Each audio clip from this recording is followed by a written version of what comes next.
प्यारे विद्यार्थियों, पंजाबी की क्लास में तुहाडा सब का स्वागत है। असी 9वीं जमात का अध्याय शुरू किया होया सी, जिसनों असी पिछली वीडियो में उसका कुछ भाग पढ़िया। मुड़ वेख्या पिंड, जो कि बलराज सानी द्वारा लिखिया गया है। उन्हां दे जो असी पहला एक पैराग्राफ पढ़िया सी, उस दे विच लिखिया गया सी कि उन्होंने किस तरह अपने पिंड फेरा पाया तो अपने वो पिंड जाण दे लई किवें एक्साइटेड सी। जो इन्हां दा भेरा पिंड सी, उत्थे वो जाण दे लई बड़े उत्सुक सन। असी उसे पाठ नूं अगे कंटिन्यू करते हाँ। इस ते दूजा पैराग्राफ दे विच लिखिया गया है कि कितनियां ही तस्वीरां कल्पना दे परदे उत्ते अक्स पा गईयां। कणक दे हरे भरे खेत, जिन्हां विच लुकण मीटी खेडदे सां, जिन्हां दे बूटे तोड़ के तूतणियां बनाउंदे सां, सिट्टे तोड़ के शरारत नाल राह लंघदियां दियां सलवारां दे पौंचियां विच घुसेड़ सुੱਟਦੇ ਸਾਂ। ਖੂਹਾਂ ਦੇ ਪਾਣੀ ਖੇਤਾਂ ਵਿੱਚ ਸਜਰੀਆਂ ਪੁੱਟੀਆਂ ਮੂਲੀਆਂ ਤੇ ਗਾਜਰਾਂ। ਉਸ ਜ਼ਮਾਨੇ ਤੋਂ ਬਾਅਦ ਕਦੇ ਵੀ ਤਾਂ ਮੈਂ ਫੇਰ ਪੇਂਡੂ ਜੀਵਨ ਦਾ ਸਵਾਦ ਨਹੀਂ ਮਾਣਿਆ। मतलब कि ये जो लेखक है अपने पिंड दे विच जो बचपन उन्होंने बिताया है उस दे बारे विच याद करके वो ये गल्लां लिख रहे ने कि ओह ये बचपन दे विच की शरारतां करदे सी, की खेडां खेडदे सी। कणक दे जो सिट्टे हुंदे ने, जिवें कणक दी बल्ली जिहड़ी हुंदी है, वो अगर अपने कपड़े दे नाल लग जांदी है तां वो चिपक जांदे ने कपड़े दे नाल ही। तां उस तरह मतलब वो एक तस्वीर जिहड़ी है वो अपने कल्पना दे विच उतारदे ने कि किवें मैं ये सारियां शरारतां जिहड़ियां सी वो करते सी।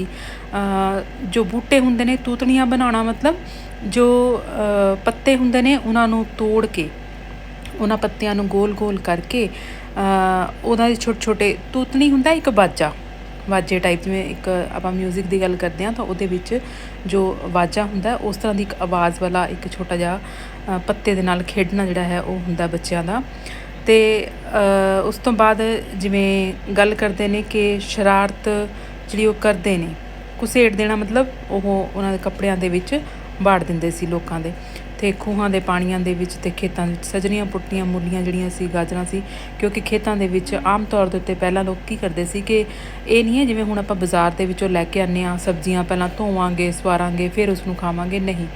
पिंडां दे लोक पहलां, क्योंकि सारा कुछ वातावरण शुद्ध हुंदा सी, तां वो जिहड़ियां सब्जियां खेतां विच लगियां हुंदियां सी वो भी बड़ियां शुद्ध साफ सुथरियां हुंदियां सी ते लोग वैसे ही पुੱਟ के खा लैंदे हुंदे सी। कोई इन्ना वहम नहीं हुंदा सी जिवें असीं अजकल करदे हां।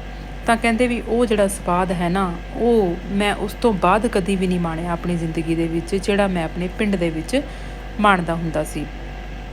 ਲਾਗਲੀ ਸੀਟ ਉੱਤੇ ਇੱਕ ਬੁੱਢੜੀ ਸਵਾਣੀ ਆਪਣੇ ਪੁੱਤਰ ਨੂੰ ਨਾਲ ਲੈ ਕੇ ਆ ਬੈਠੀ। ਮੈਨੂੰ ਜਾਪਿਆ ਜਿਵੇਂ ਮੇਰੀ ਆਪਣੀ ਮਾਂ ਆ ਬੈਠੀ ਹੋਵੇ। ਉਹ ਪਹਿਰਾਵਾ, ਉਹ ਬੋਲੀ ਮੇਰੇ ਆਪਣੇ ਬਿਲਕੁਲ ਆਪ ਦੇ ਲੋਕ। ਕੀ ਦੱਸਾਂ ਮੇਰੇ ਮਨ ਦੀ ਕੀ ਦਸ਼ਾ ਹੋ ਗਈ। मतलब जो वो बस के सफ़र कर रहा सी, तो वो नाल वाली सीट के उत्ते एक बुढ़ी औरत जिहड़ी सी, बुढ़ड़ी मतलब बुढ़ी औरत, स्वाणी मतलब औरत, ਉਹਦੇ नाल दी सीट ते आके बैठी ਉਹਦੇ अपने पुत्र दे नाल। ते ਉਹਨੂੰ ਇੱਦਾਂ ਲੱਗਿਆ कि जिवें ਇਹ मेरी माँ होवे, जिवें ਉਹ अपनी माँ दे नाल बैठिया होवे। ते कहंदे ਉਹ ਜਿਹਾ ਉਹ ਪਹਿਰਾਵਾ ਪਾਇਆ ਹੋਇਆ ਸੀ ਉਸ 'ਤੇ, ਉਹਦੀ ਬੋਲੀ ਵੀ ਉਹੋ ਜਿਹੀ ਸੀ। ਉਹਨੂੰ ਇਸ ਤਰ੍ਹਾਂ ਲੱਗਿਆ, ਇੰਜ ਲੱਗਿਆ कि जिवें ਇਹ बिल्कुल मेरे अपने ही लोग ने ते मेरे अपने रिश्तेदार ने। ਤਾਂ ਇਹ ਉਹ सोच रहा है तो कहते मेरे मन की जी दशा है ना, वो इन्नी को अवस्था जी दशा मतलब जी मेरे मन की अवस्था है वो इन्नी को भावुक हो गई है कि मैं अपने बारे, अपने बचपन के बारे विच सोची जा रहा हाँ। बस भुल्लोवाल के अड्डे उत्ते आ रुकी। जो बस सी वो भुल्लोवाल के अड्डे उत्ते रुकी। मैनू नहीं सी पता कि भुल्लोवाल भेरे तो कुल 10-12 मील की वाट उत्ते है। ड्राइवर ने दसिया बस इत्थे पौना घंटा खलोती रहेगी। कुल 3 घंटे तो रह गए सन मेरे कोल भेरा देखण लई। उस विचों पौना घंटा इत्थे जाया हो जाएगा। मतलब क्योंकि जिवें बसां हुंदियां ने वो अपने स्टॉप के उत्ते रुकदियां ने, तो इस तरह पौना घंटा वो बस रुकनी सी। तो उस लेखक नूं ये जाप रहा सी कि यह पौना घंटा मेरा खराब हो जाएगा, क्योंकि उहदे कोल सिर्फ 3 घंटे ही सन। अपने साथियों तो पुछे बगैर मैं सीधा अड्डे दे मुंतजिम कोल गया। ਮੁੰਤਜ਼ਿਮ ਹੁੰਦਾ ਹੈ ਜੋ ਉਸ ਅੱਡੇ ਦਾ ਪ੍ਰਬੰਧ ਕਰਦੇ ਨੇ, ਬੱਸ ਅੱਡੇ ਦਾ ਪ੍ਰਬੰਧ ਕਰਦੇ ਨੇ, ਜੋ ਸਾਰਾ ਬੱਸਾਂ ਦਾ ਇੰਤਜ਼ਾਮ ਕਰਦੇ ਨੇ।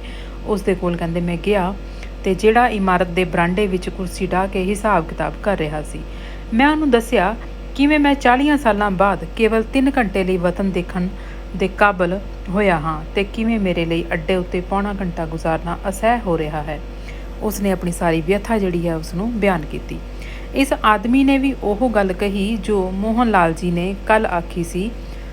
ਮਤਲਬ ਹੁਣ ਉਹ ਜਿਹੜਾ ਜਿਸ ਦੇ ਕੋਲ ਉਹ ਗਿਆ ਸੀ ਉਸਨੇ ਅੱਗੋਂ ਉਹਨੂੰ ਕੀ ਕਿਹਾ, ਪਰ ਭੇਰੇ ਵਿੱਚ ਹੁਣ ਹੈ ਕੀ ਜਿਸ ਨੂੰ ਵੇਖਣ ਤੁਰੀ ਜਾ ਰਹੇ ਹੋ। ਕਹਿੰਦਾ ਭੇਰੇ ਵਿੱਚ ਹੁਣ ਕੀ ਰਹਿ ਗਿਆ ਹੈ ਜਿਸ ਨੂੰ ਤੁਸੀਂ ਵੇਖਣ ਦੇ ਲਈ ਜਾ ਰਹੇ ਹੋ। ਤੁਰੀ ਜਾ ਰਹੇ ਹੋ ਮਤਲਬ ਤੁਸੀਂ ਜਾ ਰਹੇ ਹੋ। ਅਤੇ ਅੱਗੋਂ ਲੇਖਕ ਦਾ ਕੀ ਜਵਾਬ ਸੀ, ਮੇਰੇ ਮੂੰਹੋਂ ਨਿਕਲਿਆ ਕੀ ਕਰਾਂ ਜੀ, ਮਿੱਟੀ ਖਿੱਚ ਲਿਆਈ ਹੈ। ਮਤਲਬ ਮਿੱਟੀ ਖਿੱਚ ਲਿਆਈ ਹੈ ਮਤਲਬ ਜਿਹੜੀ ਯਾਦ ਹੈ ਮੇਰੇ ਆਪਣੇ ਪੁਰਾਣੇ ਘਰ ਦੀ, ਉਹ ਮੈਨੂੰ ਇੱਥੋਂ ਤੱਕ ਖਿੱਚ ਕੇ ਲੈ ਆਈ ਹੈ। ਉਹ ਅਗਲੇ ਪੈਰੇ ਵਿੱਚ ਆਪਾਂ ਦੇਖਦੇ ਹਾਂ ਕਿ ਉਹ ਅਵਾਕ ਜਿਹਾ ਹੋ ਕੇ ਮੇਰੇ ਵੱਲ ਵੇਖਣ ਲੱਗਾ। ਮਤਲਬ ਉਹ ਜਿਹੜਾ ਵਿਅਕਤੀ ਸੀ ਜਿਸ ਨੂੰ ਲੇਖਕ ਨੇ ਪੁੱਛਿਆ, ਅਤੇ ਉਹ ਬਿਲਕੁਲ ਅਵਾਕ ਜਿਹਾ ਮਤਲਬ ਬਿਲਕੁਲ ਗੁੰਮ-ਸੁੰਮ ਜਿਹਾ ਹੋ ਕੇ, ਜਿਵੇਂ ਹੈਰਾਨ ਜਿਹਾ ਹੋ ਕੇ ਉਸ ਦੇ ਵੱਲ ਵੇਖਣ ਲੱਗਾ। ਪਤਲੂਨ ਕੋਟ ਵਾਲੇ ਆਦਮੀ ਦੇ ਮੂੰਹੋਂ ਉਹਨੂੰ ਅਜਿਹਾ ਵਾਕ ਸੁਣਨ ਦੀ ਉਮੀਦ ਨਹੀਂ ਸੀ ਸ਼ਾਇਦ, ਕਿਉਂਕਿ ਉਸਨੂੰ ਇਹ ਨਹੀਂ ਸੀ ਪਤਾ ਕਿ ਇਹ ਪਤਲੂਨ ਹੁੰਦਾ ਮਤਲਬ ਪੈਂਟ, ਅਤੇ ਕੋਟ ਮਤਲਬ ਆਪਣਾ ਜਿਹੜਾ ਉੱਪਰ ਕੋਟ ਪਾਉਂਦੇ ਹਾਂ। ਕਹਿੰਦੇ ਉਸਨੂੰ ਇਹ ਅਜਿਹਾ ਨਹੀਂ ਸੀ ਲੱਗਿਆ ਕਿ ਇਹ ਇਸ ਤਰ੍ਹਾਂ ਮੈਨੂੰ ਜਵਾਬ ਦੇਗਾ। 15 ਮਿੰਟਾਂ ਦੇ ਅੰਦਰ ਉਹਨੇ ਬੱਸ ਤੋਰ ਦਿੱਤੀ। ਮਤਲਬ 15 ਮਿੰਟ ਲਗਾਏ ਉਸਨੇ, ਜਿਹੜੀ ਬੱਸ ਪੌਣਾ ਘੰਟੇ ਚੱਲਣੀ ਸੀ ਹੁਣ ਉਹ 15 ਮਿੰਟਾਂ ਵਿੱਚ ਚੱਲ ਗਈ। ਭੇਰੇ ਦਾ ਆਲਾ ਦੁਆਲਾ ਮੈਨੂੰ ਕੀ ਯਾਦ ਹੋਣਾ ਸੀ, ਪਰ ਉਹ ਇਤਨਾ ਸਰਸਬਜ਼ ਸੀ ਅਤੇ ਇਤਨਾ ਰਮਣੀਕ ਹੋਵੇਗਾ ਇਸ ਦੀ ਮੈਨੂੰ ਕੋਈ ਕਲਪਨਾ ਨਹੀਂ ਸੀ। ਮਤਲਬ ਉਸਨੂੰ ਹੁਣ ਦੇਖੋ, ਉਸਨੇ 40 ਸਾਲਾਂ ਦੇ ਬਾਅਦ ਆਪਣਾ ਜੋ ਪਿੰਡ ਸੀ ਉਹ ਦੇਖਣਾ ਸੀ। 40 ਸਾਲਾਂ ਦੇ ਵਿੱਚ ਤਾਂ ਬਹੁਤ ਕੁਛ ਬਦਲ ਜਾਂਦਾ ਹੈ। ਤਾਂ ਇਸ ਤਰ੍ਹਾਂ ਕਹਿੰਦਾ ਵੀ ਜਿਹੜਾ ਸਰਸਬਜ਼ ਅਤੇ ਇਤਨਾ ਰਮਣੀਕ ਸਰਸਬਜ਼ ਹੁੰਦਾ ਜਿਵੇਂ ਹਰਿਆ ਭਰਿਆ, ਰਮਣੀਕ ਮਤਲਬ ਬਹੁਤ ਹੀ ਇੱਕ ਮੋਹ ਵਾਲੀ ਜਿਹੜੀ ਥਾਂ ਹੁੰਦੀ ਹੈ, ਜਿਹੜੀ ਆਪਣੇ ਦਿਲ ਨੂੰ ਮੋਹ ਲੈਂਦੀ ਹੈ। ਕਹਿੰਦੇ ਇਸ ਤਰ੍ਹਾਂ ਦੀ ਜਿਹੜੀ ਕਲਪਨਾ ਸੀ ਨਾ, ਮੈਂ ਨਹੀਂ ਕਰ ਸਕਦਾ ਸੀ। ਝੰਗ ਜਾਂ ਸਰਗੋਦਾ ਉਹਦੇ ਮੁਕਾਬਲੇ ਵਿੱਚ ਰੁੱਖੇ ਇਲਾਕੇ ਹਨ। ਜੋ ਪਾਕਿਸਤਾਨ ਹੈ ਉੱਥੋਂ ਦੇ ਹੀ ਜਿਹੜੇ ਇਲਾਕੇ ਨੇ, ਝੰਗ ਦਾ ਇਲਾਕਾ ਵੀ ਉੱਧਰ ਹੀ ਹੈ ਅਤੇ ਸਰਗੋਦਾ ਵੀ ਜਿਹੜਾ ਹੈ ਉਹ ਉਸੇ ਹੀ ਪਾਸੇ ਵੱਲ ਹੈ। ਤਾਂ ਕਹਿੰਦੇ ਵੀ ਉਹ ਜਿਹੜੇ ਇਲਾਕੇ ਨੇ ਭੇਰੇ ਦੇ ਮੁਕਾਬਲੇ ਬਿਲਕੁਲ ਰੁੱਖੇ ਜਿਹੇ ਲੱਗਦੇ ਨੇ। ਰੇਲਵੇ ਸਟੇਸ਼ਨ ਤੋਂ ਉੱਤਰ ਕੇ ਭੇਰੇ ਆਓ ਤਾਂ ਸਾਨੀਆਂ ਦਾ ਮੁਹੱਲਾ ਸਭ ਤੋਂ ਪਹਿਲਾਂ ਆਉਂਦਾ ਹੈ, ਪਰ ਬੱਸਾਂ ਦਾ ਅੱਡਾ ਸ਼ਹਿਰ ਦੇ ਪਿਛਲੇ ਦਰਵਾਜ਼ੇ ਉੱਪਰ ਬਣਿਆ ਹੈ, ਜਿਸ ਨੂੰ ਸ਼ਾਇਦ ਅਸੀਂ ਬਲੋਚੀ ਦਰਵਾਜ਼ਾ ਆਖਦੇ ਹਾਂ। ਮਤਲਬ ਜਿਵੇਂ ਰੇਲਵੇ ਸਟੇਸ਼ਨ ਤੋਂ ਅਗਰ ਉਤਰੋ ਤਾਂ ਕਹਿੰਦੇ ਵੀ ਜਿਹੜਾ ਭੇਰੇ ਦੇ ਵਿੱਚ ਕਹਿੰਦੇ ਸਾਨੀਆਂ ਦਾ ਮੁਹੱਲਾ ਸਭ ਤੋਂ ਪਹਿਲਾਂ ਆਉਂਦਾ ਹੈ, ਅਤੇ ਉਸ ਤੋਂ ਬਾਅਦ ਕਹਿੰਦੇ ਉੱਥੇ ਜਿਹੜਾ ਇੱਕ ਦਰਵਾਜ਼ਾ ਬਣਿਆ ਹੋਇਆ ਹੈ। ਜਿਵੇਂ ਪਿਛਲੀ ਵੀਡੀਓ ਵਿੱਚ ਦੱਸਿਆ ਸੀ ਕਿ ਹਰ ਮੁਹੱਲੇ ਦੇ ਆਪਣੇ ਆਪਣੇ ਦਰਵਾਜ਼ੇ ਬਣੇ ਹੋਏ ਸਨ, ਤਾਂ ਇਹ ਦਰਵਾਜ਼ਾ ਜਿਹੜਾ ਸੀਗਾ ਸਾਨੀਆਂ ਦੇ ਮੁਹੱਲੇ ਵਾਲਾ, ਇਸ ਨੂੰ ਬਲੋਚੀ ਦਰਵਾਜ਼ਾ ਆਖਦੇ ਸਨ। ਇਸ ਤੋਂ ਬਾਹਰ ਜਾਂਦਿਆਂ ਡਰੀਦਾ ਹੁੰਦਾ ਸੀ, ਜਿਵੇਂ ਇਸ ਤੋਂ ਬਾਹਰ ਜਾਂਦਿਆਂ ਕਹਿੰਦੇ ਡਰ ਲੱਗਦਾ ਸੀ ਜਿਵੇਂ ਉਸ ਤੋਂ ਪਾਰ ਕੋਈ ਦੂਜਾ ਹੀ ਮੁਲਕ ਹੋਵੇ। ਜਿਵੇਂ ਹਰੇਕ ਨੂੰ ਆਪਣੇ ਆਪਣੇ ਮੁਹੱਲੇ ਤੋਂ ਦੂਜੇ ਮੁਹੱਲੇ ਦੇ ਵਿੱਚ ਜਾਣਾ ਇਸ ਤਰ੍ਹਾਂ ਲੱਗਦਾ ਸੀ ਜਿਵੇਂ ਅਸੀਂ ਇੱਕ ਮੁਲਕ ਤੋਂ ਦੂਜੇ ਮੁਲਕ ਦੇ ਵਿੱਚ ਜਾ ਰਹੇ ਹੋਈਏ। ਮੁਲਕ ਮਤਲਬ ਹੁੰਦਾ ਦੇਸ਼, ਠੀਕ ਹੈ। ਮੇਰੇ ਸਾਥੀ ਇਹ ਵੇਖ ਕੇ ਹੱਕੇ ਬੱਕੇ ਰਹਿ ਗਏ ਕਿ ਮੈਨੂੰ ਸ਼ਹਿਰ ਦੀ ਹਰ ਸੜਕ ਤੇ ਗਲੀ ਯਾਦ ਸੀ। ਮੇਰੇ ਜਿਹੜੇ ਸਾਥੀ ਮੇਰੇ ਨਾਲ ਤੁਰੇ ਸੀ, 2 ਸਾਥੀ ਉਸਦੇ ਨਾਲ ਸੀ, ਅਤੇ ਉਹ ਕਹਿੰਦੇ ਸਾਰੀ ਕੁਛ ਦੇਖ ਕੇ ਨਾ ਬੜੇ ਹੱਕੇ ਬੱਕੇ ਮਤਲਬ ਹੈਰਾਨ ਰਹਿ ਗਏ ਕਿ ਮੈਨੂੰ ਸਾਰੀ ਸੜਕ ਦੀ, ਸਾਰੇ ਸ਼ਹਿਰ ਦੀ ਕੱਲੀ ਗਲੀ ਜਿਹੜੀ ਸੀ ਉਹ ਯਾਦ ਸੀ। ਇਸ ਬਲੋਚੀ ਦਰਵਾਜ਼ੇ ਅੰਦਰ ਵੜਦਿਆਂ ਸਾਰ ਮੇਰੀ ਪਹਿਲੀ ਪਛਾਣ ਭੇਰੇ ਦੀਆਂ ਵਿਸਰੀਆਂ ਖੁਸ਼ਬੂਆਂ ਨਾਲ ਹੋਈ ਅਤੇ ਮੇਰੇ ਅੰਦਰ ਇੱਕ ਅਜੀਬ ਖੁਸ਼ੀ ਦੀ ਲਹਿਰ ਦੌੜ ਗਈ। ਮਤਲਬ ਅੰਦਰ ਜਿਵੇਂ ਆਪਾਂ ਵੜੀਏ ਤਾਂ ਆਪਾਂ ਨੂੰ ਜਿਵੇਂ ਇੱਕ ਆਪਣੇ ਮਿੱਟੀ ਦੀ ਜਿਹੜੀ ਖੁਸ਼ਬੂ ਹੈ ਉਹ ਆਪਾਂ ਨੂੰ ਖਿੱਚਦੀ ਹੈ ਜਿਵੇਂ ਆਪਣੇ ਵੱਲ, ਤਾਂ ਉਹੀ ਜਿਹੜਾ ਹਾਲਾਤ ਹਨ ਇਸ ਲੇਖਕ ਦੇ ਨਾਲ ਬੀਤ ਰਹੇ ਹਨ। ਦੁਲੰਗੜੇ ਮਾਰਦਾ ਮੈਂ ਸ਼ਹਿਰ ਦੇ ਦੂਜੇ ਸਿਰੇ ਗੰਜ ਮੰਡੀ ਵਾਲੇ ਚੌਂਕ ਜਾ ਪੁੱਜਾ। ਕਹਿੰਦਾ ਮੈਂ ਛੇਤੀ ਤੁਰਦਾ ਹੋਇਆ ਸ਼ਹਿਰ ਦੇ, ਮਤਲਬ ਦੁਲੰਗੜਾ ਹੁੰਦਾ ਛਾਲਾਂ ਮਾਰਨੀਆਂ ਜਿਵੇਂ, ਹੈ ਨਾ, ਵੱਡੇ ਪੈਰ ਪੁੱਟਣੇ, ਛੜੱਪੇ ਮਾਰਨੇ, ਅਤੇ ਕਹਿੰਦਾ ਮੈਂ ਦੂਜੇ ਜਿਹੜੇ ਚੌਂਕ ਦੇ ਵਿੱਚ ਜਾ ਪੁੱਜਿਆ। ਮੈਨੂੰ ਥਾਣੇ ਦਾ ਵਾਕਿਆ ਵੀ ਯਾਦ ਹੈ। ਇੰਸਪੈਕਟਰ ਮੇਰੇ ਵਾਂਗ ਹੀ ਅਧਖੜ ਉਮਰ ਦਾ ਆਦਮੀ ਸੀ ਤੇ ਭੇਰੇ ਦੇ ਬਥੇਰੇ ਸਾਨੀਆਂ ਨੂੰ ਜਾਣਦਾ ਸੀ। ਬੜੇ ਪਿਆਰ ਨਾਲ ਪੇਸ਼ ਆਇਆ। ਸਗੋਂ ਪਾਸਪੋਰਟ ਉੱਤੇ ਆਮਦ ਤੇ ਰੁਖਸਤ ਦੋਵਾਂ ਦੇ ਅੰਦਰਾਜ਼ ਇੱਕੋ ਸਮੇਂ ਕਰ ਦਿੱਤੇ ਤਾਂ ਜੋ ਦੁਬਾਰਾ ਕੋਤਵਾਲੀ ਆਉਣ ਦੀ ਸਾਨੂੰ ਲੋੜ ਨਾ ਪਵੇ।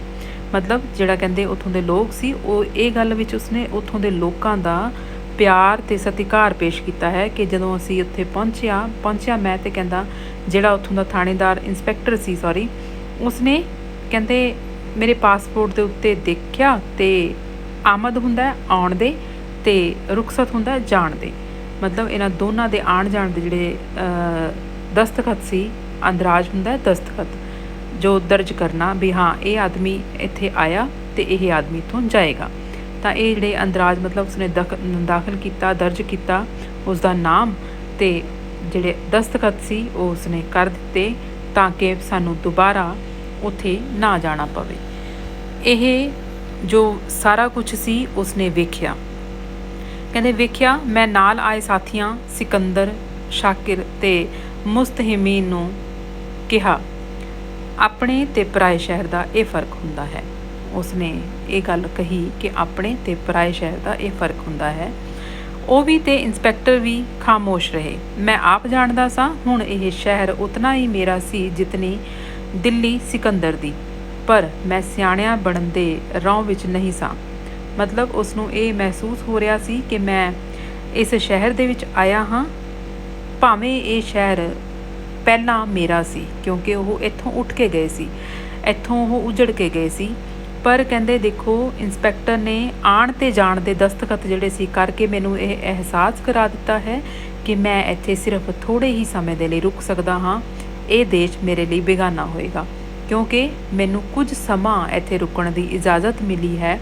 ਮੈਂ ਹਮੇਸ਼ਾ ਲਈ ਇੱਥੇ ਨਹੀਂ ਰਹਿ ਸਕਦਾ। ਤੇ ਕਹਿੰਦਾ ਮੈਂ ਇਹ ਸਾਰੀਆਂ ਚੀਜ਼ਾਂ ਜਿਹੜੀਆਂ ਸੀ ਸੋਚ ਕੇ ਮੈਂ ਸਿਆਣਾ ਨਹੀਂ ਬਣਨਾ ਚਾਹੁੰਦਾ ਸੀ ਕਿ ਮੈਂ ਇਹਨਾਂ ਦੇ ਨਾਲ ਕੋਈ ਬਹਿਸ ਕਰਾਂ ਜਾਂ ਮੈਂ ਇਹਨਾਂ ਨੂੰ ਕੁਝ ਕਹਾਂ। ਕਹਿੰਦੇ ਮੈਂ ਆਪਣਾ ਕੰਮ ਜਿਹੜਾ ਸੀ ਉਹ ਕਰੀ ਜਾਂਦਾ ਸੀ। ਮੁੰਡਿਆਂ ਨੇ ਬਥੇਰਾ ਕਿਹਾ ਕਿਸੇ ਵਾਕਫਕਾਰ ਨੂੰ ਨਾਲ ਲੈ ਲਈਏ, ਪਰ ਮੈਂ ਇੱਕ ਨਾ ਮੰਨੀ। ਗੰਜ ਵਿੱਚੋਂ ਉਸੇ ਤਰ੍ਹਾਂ ਆਪਣੇ ਮੁਹੱਲੇ ਦੇ ਨੇੜੇ ਪੁੱਜ ਕੇ ਭੰਬਲ ਭੂਸਿਆਂ ਵਿੱਚ ਪੈ ਗਿਆ। ਹਰ ਪਾਸੇ ਇਮਾਰਤਾਂ ਢਹਿ ਕੇ ਢੇਰੀ ਹੋਈਆਂ ਪਈਆਂ ਸਨ। ਹੁਲੀਆ ਸਾਰਾ ਬਦਲਿਆ ਪਿਆ ਸੀ। ਕਹਿੰਦੇ ਮੈਂ ਆਪਣੇ ਜੋ ਨਾਲ ਮੇਰੇ ਸਾਥੀ ਸੀ ਮੈਂ ਉਹਨਾਂ ਦੀ ਇੱਕ ਵੀ ਨਹੀਂ ਮੰਨੀ। ਉਹਨਾਂ ਨੇ ਕਿਹਾ ਕਿ ਆਪਾਂ ਇੱਥੋਂ ਦੇ ਜਾਣਕਾਰ ਕਿਸੇ ਬੰਦੇ ਨੂੰ ਆਪਾਂ ਨਾਲ ਲੈ ਲੈਂਦੇ ਹਾਂ ਤਾਂ ਕਿ ਆਪਣਾ ਸਮਾਂ ਵੇਸਟ ਨਹੀਂ ਹੋਏਗਾ, ਪਰ ਕਹਿੰਦਾ ਮੈਂ ਨਹੀਂ ਮੰਨੀ। ਤੇ ਉਹੀ ਗੱਲ ਹੋਈ ਕਿ ਮੈਂ ਆਪਣੇ ਇਲਾਕੇ ਵਿੱਚ ਪੁੱਜਿਆ, ਪਰ ਉਹਨਾਂ ਭੰਬਲ ਭੂਸਿਆਂ ਵਿੱਚ ਪੈਣਾ ਮਤਲਬ ਮੈਂ ਉਸੇ ਇਲਾਕੇ ਦੇ ਵਿੱਚ ਚੱਕਰਾਂ ਵਿੱਚ ਪੈ ਗਿਆ ਕਿ ਹੁਣ ਮੈਂ ਕਿੱਧਰ ਨੂੰ ਜਾਣਾ ਹੈ ਤੇ ਕਿੱਧਰ ਨੂੰ ਨਹੀਂ ਜਾਣਾ, ਕਿਉਂਕਿ ਸਾਰੇ ਪਾਸੇ ਜੋ ਇਮਾਰਤਾਂ ਸਨ ਉਹ ਢਹਿ ਢੇਰੀ ਹੋਈਆਂ ਪਈਆਂ ਸਨ। ਮਤਲਬ ਉਹ ਢਾਂਚਾ ਜਿਹੜਾ ਸੀ ਉਹ ਬਦਲਿਆ ਹੋਇਆ ਸੀ, ਉੱਥੋਂ ਦਾ ਹੁਲੀਆ ਜਿਹੜਾ ਸੀ ਉਹ ਸਾਰਾ ਬਦਲਿਆ ਹੋਇਆ ਸੀ। ਇਮਾਰਤਾਂ ਪੁਰਾਣੀਆਂ ਨਹੀਂ ਸਨ, ਉਹ ਢਹੀਆਂ ਹੋਈਆਂ ਸਨ। ਤਾਂ ਇਹ ਸਾਰਾ ਕੁਝ ਉਸ ਨੂੰ ਅਹਿਸਾਸ ਕਰਾ ਰਿਹਾ ਸੀ ਕਿ 40 ਸਾਲ ਪਹਿਲਾਂ ਮੇਰਾ ਦੇਸ਼ ਜਿਸ ਨੂੰ ਮੈਂ ਛੱਡ ਕੇ ਗਿਆ ਸੀ ਉਹ ਕੀ ਸੀ ਤੇ ਅੱਜ ਇਹ ਕੀ ਹੈ। ਆਪਾਂ ਅੱਜ ਇੰਨਾ ਕੁ ਕਰਾਂਗੇ, ਬਾਕੀ ਇਸ ਦਾ ਹਿੱਸਾ ਆਪਾਂ ਅਗਲੀ ਵੀਡੀਓ ਵਿੱਚ ਕਰਾਂਗੇ। ਧੰਨਵਾਦ।